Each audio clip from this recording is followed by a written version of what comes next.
Mau ngobrol, curhat, kita gosip, cerita aja. Generasi Roma.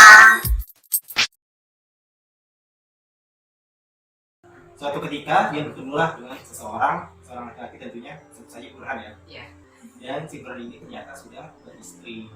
Nah makanya gue nggak tahu saat itu kenapa dia bisa mengiyakan ketika si pria itu ngajakin untuk menikah di sirih, sampai pada akhirnya si Mawar ini hamil. Dan atas pengetahuan si istri pertamanya juga, Ya, tadi jadi mau kasih kabar bahagia ini ke suaminya, si Burhan, ke si Burhan ini, tapi ternyata suaminya itu tantangannya sudah berbeda. dia merasa bahwa anak yang dikandung oleh si Mawar ini Bukan anak dia. Gue pernah ketemu anak SMA. Gue pikir tuh anak SMA loh. Gue pikir tuh dia kayak udah seumuran gue usia 30-an. Malah ketemu gue. Terus gayanya wow. Beberapa kali gue ketemu sama dia sampai akhirnya di kali keberapa gue gak ketemu dia, gue lihat versinya dia yang sesungguhnya jauh dari jauh banget. Jadi kayak dia tuh mendingan nyicil handphone, mendingan dia tuh buka pinjaman apalah segala macam untuk dirinya dia sendiri. Dia tuh penampilan. Jadi semakin keren lo di mata orang lain, tuh semakin punya banyak teman. Orang tuh kayak gitu ya. Semakin keren nih, semakin oh gila lo sekarang tuh lagi zamannya resmonetik dia beli. Akhirnya kan oh iya lo nanti gabung di komunitas gue. Ada orang yang bisa seperti itu sampai akhirnya dia hancur. ya, teman sesungguhnya itu adalah teman yang bisa menerima lo apa adanya. Benar. Dan teman yang terbaik adalah diri lo sendiri. Jadi lo pertama nih, sebelum lo menemukan orang yang baik, ketemu teman yang baik, bagaimana diri lu? Diri lu baik nggak sama orang? Diri lu manfaatin orang nggak? Kalau lu kayak gitu, ya wajar kalau temen lu tuh cuma manfaatin doang. Mendingan kayak gue sama Mas Boba nih. Bapak gue lagi nggak ada duit, ayo udah nih gue ada. Mas Boba gue nggak ada duit nih, pakein dulu. Kita berteman, kita biasa aja, kita nggak pakai topeng, kita tidak menutupi apapun, fair-fairan. Kita nggak hitung-hitungan. Ada, nggak ada, kita bareng-bareng, ya nggak sih, kita tawa-tawa bareng. Dan alhamdulillah sampai sekarang gue sama Bos gue itu nggak punya teman yang dibeli, ya nggak? Bahkan followers pun nggak beli. Alhamdulillah. Nggak beli, viewers nggak beli. Alhamdulillah. Di sela-sela curhatnya itu dia tuh begitu memang mulutnya. Ya, dia tuh mau ekspresikan diri sendiri. Yang susah itu orang mau ngomong nih takut, mau nangis dibilang cengeng, mau marah-marah dibilang baperan. Di cerita si Bapak gak ada cerita kayak gitu. Lo mau marah, mau ngamuk, mau nangis, bodo amat, ya kan? Itu selalu. Itu selalu mau ngapain? Gimana? Iya, itu sebenarnya cara lu menerima diri lo sendiri. Gue pun di lingkungan perkantoran juga gue banyak ya melihat orang yang hidupnya itu cuma sekitar rumah dan kantor. Jadi dia bisnis di situ karena dia mikir gue selama ini ketemu lawan jenis tuh kayak cuma dimanfaatin doang. Dia tuh kayak cuma butuh sesuatu dari diri gue, entah itu duit, entah itu apa segala macam, kita nggak pernah tahu ya. Gue sampai ngomong sama orang itu, lu ngapain kayak gitu, daripada lu kayak gitu ya udah sekarang siapa nih memang teman di lingkungan kerja lo, ya udah bergaul sama dia, ya kan? Kita nggak pernah tahu orang itu baik atau enggak kalau lu belum kenal dia. Orang-orang yang sekarang ini juga banyak yang lebih mentingin diri sendiri. Udah kurang banget orang yang punya rasa empati. Kalau gue bisa mungkin bilang sejak zamannya COVID ya, karena mereka lebih egois. Kayak dulu kan, sekarang udah ada PSBB, udah ada lockdown ya kan, udah ada pengurangan pegawai. Yang tadinya aktivitas lo bebas mau kemana-mana dalam 24 jam, kalau sekarang tuh dibatasin. Kayak yang namanya minimarket udah nggak bisa beroperasi semenjak jam 7 atau jam 8 malam, udah nggak ada tempat dugem, udah nggak ada tempat nongkrong, restoran apa segala macam tuh sekarang, ya kan? Orang tuh jadi kayak lebih stres sendiri, ya kan? Kayak tempat-tempat yang biasa kita kunjungin buat malam gitu kan biasanya udah pada tutup kan. Jadi kayak menurut gua wajar sih orang itu lebih menghabiskan lebih banyak waktunya di rumah. Dan gak semua orang itu bisa punya pikiran positif. Kayak misalnya gue lihat updatean orang-orang kan ada yang kayak lu di rumah tuh mendingan lu tuh kayak muhasabah diri atau apa gitu segala macam. Mungkin awal-awal COVID kayak gitu. Tapi jadi kan kita COVID ini udah hampir udah 1 tahun lah ya, udah hampir udah 1 tahun. Dan orang tuh udah kayak mulai boring dan orang udah mulai kayak gak peduli sama yang namanya kata-kata PSBB lagi apalah segala macam. Nah, jadi kan kayak wajar gitu ya, setiap karena udah banyak tempat-tempat yang biasa kita kunjungin malam kan, suka ada tempat nongkrong malam-malam yang memang kayak resto, kafe atau apapun gitu, ada tempat nongkrong. Nah, karena sekarang itu COVID udah 1 tahun, jadi orang-orang tuh banyak yang di rumah dan banyak yang memang bisa menyikapi dengan pikiran positif, dan ada juga yang mungkin pikirannya yaudah aku bodo amat sama COVID, udah kebal gitu kan. Di awal 2021 ini tuh udah banyak banget kejadian dibuka dengan kejadian banjir, longsor, jatuhnya pesawat, kan meninggalnya beberapa ulama-ulama besar. Gue tergabung dalam relawan itu hampir 7 tahun. Gue bingung ya, setiap ada bencana atau setiap ada kejadian yang menurut gue kok miris gitu ya, orang tuh lebih standby handphone, mengambil gambar dan nolong. Travel mana? Travel mana? Travel mana? Gue miris. Balik ke kata empati yang semoga ya. Empati itu gue sudah jarang banget menemukan di anak-anak versi zaman sekarang. Mereka lebih mementingkan kepentingan konten. Betul. Kayak ngisi di feed, story, TikTok, IG atau apapun. Bahkan mereka tuh kayak sekarang udah kayak nggak peduli gitu loh dalam sekitar. Nggak punya teman ya? Ya. Sosmed aja gitu, kayak dia ngerasa dengan dia upload dia tuh udah kayak punya banyak teman, padahal kan semua temennya itu kan kita belum tahu ya di dunia nyata. Nah makanya apa ya, kalau gue pribadi nih ya, gue mulai menfilter teman-teman gue tuh. Berasa nggak sih kita tuh dulu bergaul sama banyak banget orang, kita tuh hahi bareng-bareng, terus lu ngerasa kayak badan lu tuh kayak capek sendiri setelah bergaul. Tapi ada kesenangan sendiri. Pasti ada kesenangan sendiri. Nah maksudnya di sini filter itu dia tuh punya lebih banyak faedahnya atau unfaedahnya. Dia bukannya kita bicara bahas masalah benefit enggak ya, tapi kayak lu dengerin setiap cerita orang nih, tapi ketika lu cerita mereka yang kayak oh gitu ya, tanggapannya tuh kayak nggak antusias aja. Nah dengan sendirinya orang-orang seperti itu tuh sudah mulai terfilter dengan sendiri di dunia nyatanya gue nih ya. Kalau teman-teman online sih ya alhamdulillah, walaupun ada yang udah pernah ketemu, ada yang belum pernah ketemu, tapi masih fine-fine aja sudah beberapa tahun. Bukan sebatas penikmat story, itu namanya kepo, ya nggak? Nah makanya dengan kejadian Mawar dan Burhan ini kan, gue tuh lebih aware gitu, apalagi kita tuh punya anak perempuan. Jangan sampai anak gue mencari kesenangan itu, dia dapetnya gambar. Gue pengen tuh ada di dalam rumah, itu yang utama.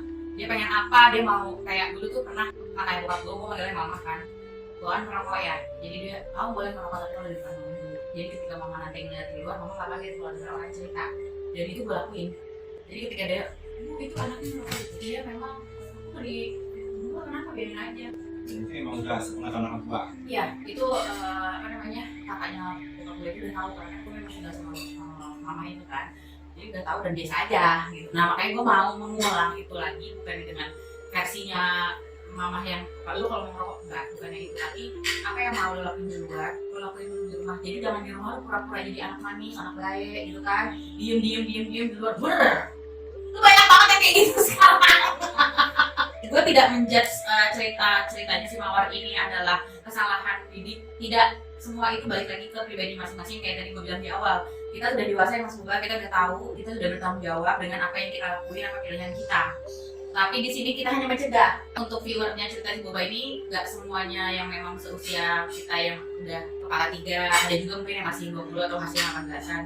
Buat semuanya di rumah yang lihat ini, please jangan pernah insecure sama diri sendiri. Teman terbaik itu adalah diri lo sendiri. Cuma diri lo sendiri yang gak bakal ninggalin lo. Kalau lo cari kesenangan di luar ya itu bisa aja. Lo kalau misalnya dapat teman online bisa di unfollow, bisa di block, lo bisa di story-nya itu di hide. Jadi intinya harus banyak-banyak monolog di depan cermin sih. Ngomong sama diri lu sendiri, apa kekurangan lo, kelebihan lo, dan lo harus terima apa yang ada di dalam diri lo sendiri. Jangan pernah minder dengan hal yang memang apa ya, kalau itu cuma sebatas kayak materi gitu ya, cuma kayak fisik. Ya gue insecure dulu karena gue gendut, karena gue kayak laki gitu. Cuman gue bilang sama diri gue sendiri, ini tuh cuma proses waktu aja. Gue menikmati diri gue seperti itu, akhirnya gue bisa tahu mana temen, mana bukan temen, mana yang sampai sekarang dari zamannya gue masih kayak laki nih sampai gue sekarang. Itu ada sahabat gue dari SMP namanya Cil. Hai Cil. Sampai sekarang dia tuh tahu. Dia makanya cuma dia satu-satunya saksi mata saat gue rambut gue tuh lebih pendek dari lu. Lu tau Astro Boy kan ya, itulah rambut gue. Iya. Sampai gue bermetamorfosa sampai kayak sekarang. Iya. Ya. Alhamdulillah ya. Alhamdulillah. Mas Boba disuruh berhijab nggak mau. Udah berapa lama? Ini tahun keempat alhamdulillah. Dan tidak ada yang nyuruh gue. Jadi setiap orang yang nyuruh gue, kamu harus berhijab begini.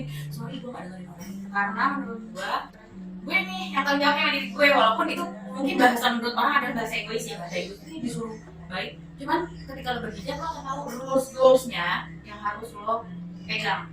Ya karena gue berhijab kan gue mungkin udah nggak bisa kayak dulu gue bawa motor sambil merokok, gue udah beli jam udah nggak bisa dong cuy, ya kan? Udah tahu batasan Udah tahu batasannya. juga gitu.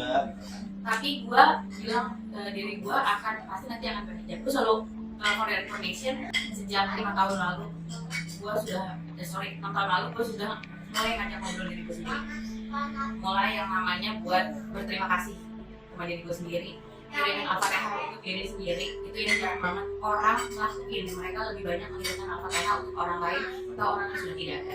Gue berterima kasih sama diri gue sendiri, gue minta maaf sama organ-organ diri gue. Percaya nggak lo Mas Bunga? Jadi tuh gini, lo ngerasa nggak? Lo jangan pernah merasa banyak orang yang menyakiti lo, padahal lo sendiri yang menyakiti diri lo. Kayak kita gini, kita kerja kayak gini kan, ya kan? Mungkin pada hobi yang bayar kan. Alhamdulillahnya gitu. Nah jadi kayak lo kerja, lo pasti lupa makan, lo pasti lupa minum. Ada kayak gak sayang sama diri sendiri. benar, suka keskip tiba-tiba perut lo mual ya, gue masuk angin terus ya misalnya. Ini gas asam lambung naik, organ lo misalnya ada di diri lo. Kayak lo telat makan, otomatis lo masuk angin. Nah gue tuh suka kayak, kalau ini metode ini nih baru gue tahun ini gue jalanin ya. Jadi gue setiap mau tidur, gue tuh suka gelapin kamar, gue nyalain AC, gue cari sisi nyamanin gue, ya kan? Gue baring telentang, gue mulai dari yang namanya dada gue. Jadi kayak, aduh, detak jantung gue, ini yuk, makasih ya buat hari ini, maaf ya hari ini harus kerja keras karena memang hari ini ada ini. Atau mungkin gue aktivitas gue terlalu berat sampai mengakibatkan jantung itu detaknya cepet kan. Minta maaf ya jantung ya, semoga bertahan, semoga sehat terus ya. Sampai akhirnya gue ke lambung, ke usus, ke semuanya gue aja ngomong. Terus kayak ke tangan gue, semua yang ada di sini saraf-sarafnya, maaf ya kalau dibuat terlalu begini-begini. Gue selalu kayak gitu.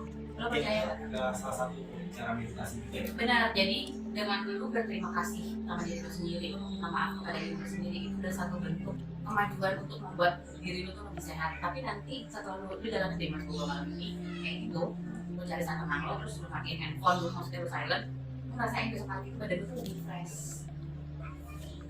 Itu makanya kalau anak zaman sekarang tuh gimana caranya bangun tidur glowing, ya kan? Pakai krim ini itu, padahal kalau glowing itu gampang. Kayak Mas Google gini, dia memang perawatan juga.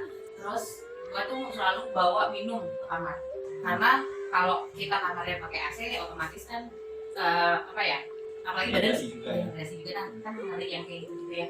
Bangun tidur yang pertama kali gue sentuh bukannya handphone tapi sebenarnya cara-cara simple yang kayak gitu bisa nggak sih lo jalanin dan lo komitmen sama diri lo sendiri. Itu hal kecil lo, untuk diri lo sendiri, diri lo nih, lo, iya lo, iya. Siapa lagi teman lo? Jadi tuh gitu.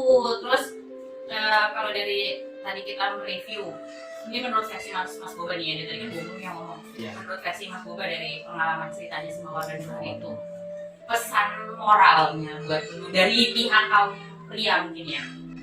Kalau untuk pribadi sebagai seorang laki-laki, kebetulan gue juga punya adik perempuan dan gue sangat menjaga dia, dan terlebih semenjak kedua orang tua kita itu udah nggak ada, jadi nggak ada menjaga dia lagi nih selain kakak-kakaknya. Dan gue setiap kali ada orang bertamu, gue secara nggak langsung gue ngeliat orang-orang itu kayak gimana. Dan pastinya gue sebagai seorang kakak sangat hati-hati misalkan dia terlibat atau dirumus dengan pergaulan yang nggak benar, Kurang baik lah ya, benar-benar ya. Bukan hanya pacar tapi juga teman, pokoknya dari segi pergaulan. Dan yang gue takutkan itu ya seperti cerita si Mawar ini, jatuh cinta dengan seorang laki-laki, terus saking cintanya dia mau diajak nikah, Sirih, maupun sirih gitu kan. dia lebih memilih untuk yaudah deh, dia nurut apa kata si Burhan gitu kan, dibanding dia berpikir panjang. Perempuan itu kan lebih dominan memakai perasaan, laki-laki lebih dominan pakai logika. Makanya dibilang laki-laki gak punya hati, perempuan gak punya otak. Karena perempuan, lu mau salah apapun, perempuan ya, sesalah apapun laki-laki, dia lebih banyak toleransinya, dan dia berharap dia akan berubah.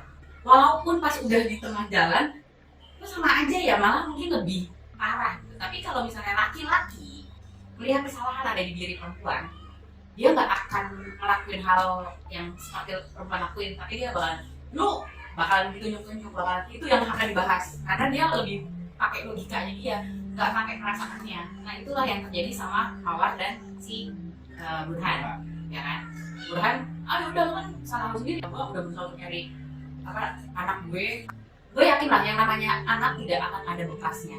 Tapi kalau suami, istri, pasangan, whatever siapapun pacar, apalagi ya itu pasti akan ada bekasnya. Mantan pacar, mantan gue nih. Tapi kalau anak itu nggak akan ada bekasnya. Nah makanya kalau menurut gue nih, kalau misalnya nih si Burhan nonton gitu kan, dia siapa tahu atau kan didengar pada saat orang lagi nyetel cerita video ini, lo terus aja usaha, walaupun lo harus nebusnya dengan seumur hidup lo, mau menyesal, mau nangis darah segala macam, itu nggak akan pernah bisa ditebus dengan apapun yang namanya proses kehamilan dan kelahiran. Bahwa kita adalah darah dagingmu. Betul, dan secara tidak langsung itu berefek ke mentalnya anak, karena pada saat ibunya hamil itu kan pasti ada otak batin kan kayak, duh coba dulu gue nggak kayak gini, ada penyesalan yang kayak gitu. Itu secara tidak langsung akan berefek ke anak. Lu nggak kelihatan sih, kelihatan ya lu lihat deh kayak ada anak yang pertumbuhannya kayak kurang, anak itu kayak susah keras kepala gitu, sampai ada orang tua yang gila anak gue batu banget ya, padahal gue gini. Itu secara lu nggak, kalau gue karena gue selalu menganalisa kenapa gitu kan, oh mungkin waktu gue hamil kan gue mengeluhnya ini ya, karena kan masih satu plasenta sama gue kan, jadi ngerasain apa yang gue rasain. Nah makanya untuk Burhan, mau lo itu ngabisin seluruh hidup lo buat cari anak lo untuk meluluskan hati mawar, usaha aja dulu, gak usah lo pengen lu baru ketemu dia sekali dua kali terus mau ambil tuh anak, bye. Kalau kayak gitu ya nggak sih? Pesan gue buat para wanita ya, jangan terlalu percaya dengan laki-laki, walaupun laki-laki ya. Untuk gue gak pernah percaya sama lu.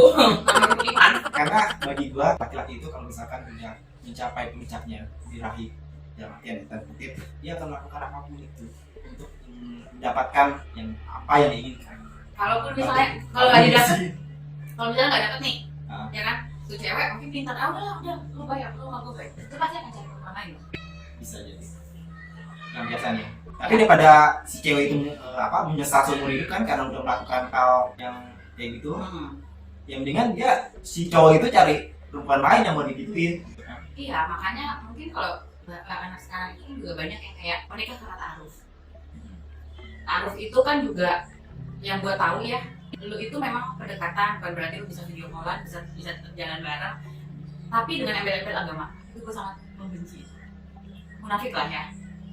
Kalau lu pacaran syariah, tapi bilangnya ta'aruf. Ta'aruf yang gue tahu adalah lu memang dikenalin, lu sama dia tidak pernah jalan bareng, lu ketemu sama dia ketika lamaran atau akad nikah, selesai di situ. Kan dalam ta'aruf pun itu nggak ada kata-kata pacaran. Betul. Dan nggak ada yang namanya merayu. Pernah sih nonton ayat-ayat cinta yang nggak sih? Aku menikahimu karena Allah. That's it sih sebenarnya, cuma gitu aja gitu. Gila bahasa gue. Mas Bapak bingung. Oh berarti nanti kalau dia ketemu sama cewek bahasanya kayak gitu ya, minta sama gue nanti pas gimana cara merayu wanita. Iya. Ya gue belajar dari Teknasi Boba juga. Iya. Pesannya Mas Boba nih buat sahabat-sahabat gue yang di rumah, mau perempuan mau laki, kira-kira apa? Ya itu tadi yang pertama, khususnya buat cewek jangan terlalu percaya sama cowok ya. Walaupun udah cinta banget sama cowok itu, jangan mau diajak kayak begitu sebelum persetujuan keluarga besar lo. Ya kita nikah juga tanpa sepengetahuan keluarga, karena dia menikah sendiri, hanya dia dan Tuhan ini kan. Ya makanya lebih sayanglah pada keluarga daripada orang lain. Betul, walaupun banyak ya kejadian keluarga yang kayak nggak support dia, nggak apa gitu, tetap aja lu daripada lu cari kesenangan di luar, lu tetap aja itu orang tua lo. Karena gue juga punya orang tua, punya jiwa militernya tinggi, pendidiknya keras gitu kan, tapi dia tuh kan mau seburuk-buruknya ketika lu udah mulai ngerasa dunia tuh kayaknya kok kayak nggak bisa terima gue ya, kok kayaknya dunia tuh jahat sama gue ya, lu lari ke siapa kalau nggak nyokap lo, bokap lo, adik lo, kakak lo, atau siapa, wak lo, tante atau siapa di keluarga itu. Walaupun nggak semuanya baik, pasti akan ada yang baik, pasti akan ada yang support lo, mau itu siapapun itu yang masih dalam jalurnya keluarga, itu pasti akan ada. Jangan pernah merasa lu sendiri di sini. Kalaupun mereka tidak merestui, itu juga buat kita sendiri. Benar.